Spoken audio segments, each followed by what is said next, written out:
Hello friends, welcome to my channel again. आज के video में मैं आपसे बात करूंगी डिफरेंट ड्राइंग मीडियम्स की। तो अब तक हमने लास्ट वीडियो में आपसे बात की थी डिफरेंट पेंटिंग मीडियम्स की। Painting is different from drawing. आज हम बात करेंगे ड्राइंग मीडियम्स की। तो जब हम ड्राइंग मीडियम्स की बात करते हैं तो हमारे दिमाग में सबसे पहली चीज़ आती है ग्रेफाइट पेंसिल्स, जो हमने अपने स्कूल टाइम से चाइल्डहुड से यूज़ की हुई होती हैं। तो कुछ इस तरह की ग्रेफाइट पेंसिल है जो आप सब जानते होंगे। ये HB पेंसिल्स के नाम से भी जानी जाती हैं। HB पेंसिल्स होती हैं वो मोस्टली लाइट ड्राइंग बनाने के लिए यूज़ होती हैं। जैसे हम लाइट ड्राइंग या कुछ क्रिएट करना चाहते हैं लाइटर फॉर्म में।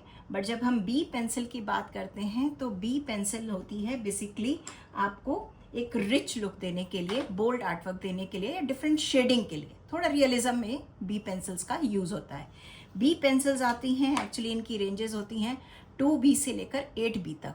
तो it depends on your shade. आप जो शेड लाइटर रखना चाहते हैं तो वो 2B से स्टार्ट करते हैं, क्योंकि 2B पेंसिल अगर आप देखें तो 2B पेंसिल्स की जो पॉइंट होता है वो थिन होता है और 8B पेंसिल तक जाते जाते ये काफ़ी थिक हो जाता है।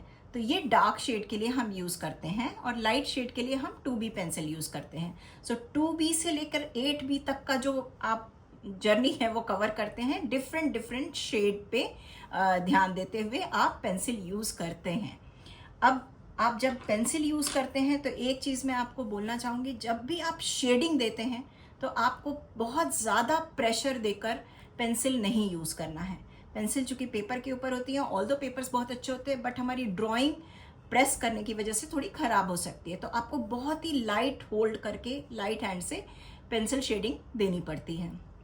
ये होती है हमारी ग्रेफाइट पेंसिल से बनी हुई आर्ट। अब हम बात करते हैं चारकोल पेंसिल्स की। तो जब हम चारकोल पेंसिल्स की बात करते हैं तो ये है मेरे पास चारकोल पेंसिल जो मैं आपको दिखा रही हूँ। ये है चारकोल पेंसिल और एक ये है चारकोल पेंसिल जो ब्लैक, ये दो कलर्स में आती है, ब्लैक और वाइट।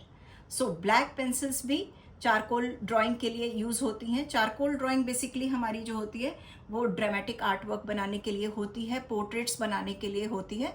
तो आप देख सकते हैं ये काफ़ी डार्क प्रेस करके आप इसको भी नहीं बनाना है, इसको भी आपको काफ़ी थिन लाइन देते हुए एक क्रिएट करना है आर्ट को। और उसके बाद आप इससे वाइट कलर का भी आप यूज़ कर सकते हैं बीच बीच में चारकोल ड्राइंग में, जहाँ पर आपको वाइट शेड देना है। तो वाइट और ब्लैक का कॉम्बिनेशन हम चारकोल ड्राइंग से यूज़ कर सकते हैं, चारकोल पेंसिल से। और ये पेपर पे ही यूज़ होती हैं। चारकोल पेंसिल्स कैनवस पे यूज़ नहीं होती हैं, ये पेपर पे ही यूज़ होती हैं।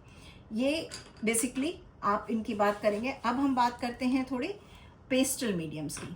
तो जब हम पेस्टल की बात करते हैं, अच्छा अभी हम बात करेंगे कलरफुल पेंसिल्स। मैंने मिस कर दिया बीच में, मैं आपको बताना चाहूँगी कुछ कलरफुल पेंसिल्स भी होती हैं।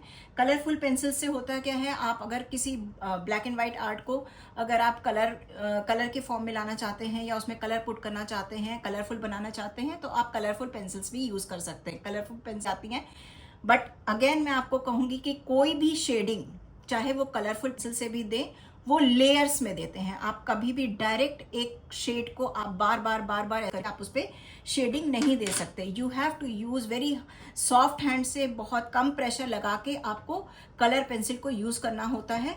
बिल्कुल लाइट शेड देते हुए, लेयर वाइज शेड देते हुए आपको मेन शेड तक आना होता है, मेन कलर तक आना होता है। तो ये थी हमारी पेंसिल शेडिंग की बात। अब हम आते हैं पेस्टल्स के ऊपर।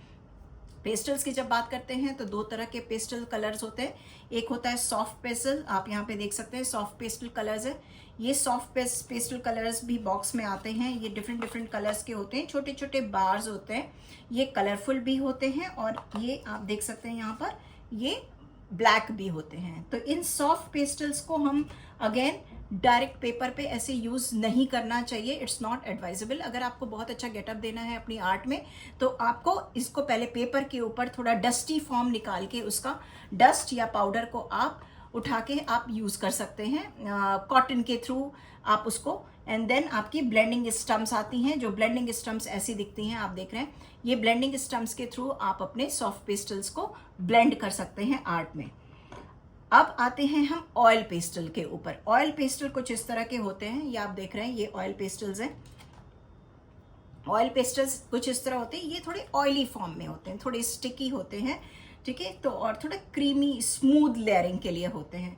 तो इनको हम ब्लेंडिंग स्टम्प से नहीं ब्लेंड करते हैं, इनको हम बेसिकली इसके लिए पेस्टल पेपर आते हैं, पेस्टल पेपर के ऊपर ही इट्स एडवाइजेबल कि आप पेस्टल पेपर के ऊपर ही सॉफ्ट पेस्टल को यूज करें, सो दैट आपका जो आर्ट है वो अच्छे से ब्लेंड हो। अब इसकी ब्लेंडिंग के लिए आपको अपने फिंगर यूज करनी पड़ती है, आप अपने फिंगर के थ्रू लाइटली आप सॉफ्ट पेस्टल को डिफरेंट शेड डाल के आप ब्लेंड कर सकते हैं अपनी फिंगर्स के थ्रू।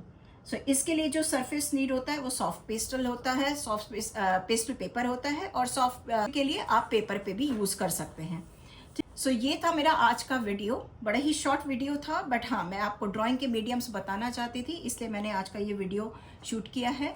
अगर आपको पसंद आया हो और नॉलेजेबल लगा हो तो आप प्लीज़ मुझे कमेंट करें, और किस मीडियम के बारे में आप और डिटेल में जानना चाहते हैं वो भी आप मुझे बता सकते हैं, सो दैट मैं नेक्स्ट वीडियो अपना उस मीडियम को चूज़ करके बनाऊं। अगर आपको अच्छा लगा है please like and subscribe my channel. मेरे पास और भी बहुत सारे नॉलेजेबल वीडियोज़ हैं आर्ट के ऊपर जो मैं आपके सामने लाती रहूँगी। तब तक के लिए thank you once again, thanks.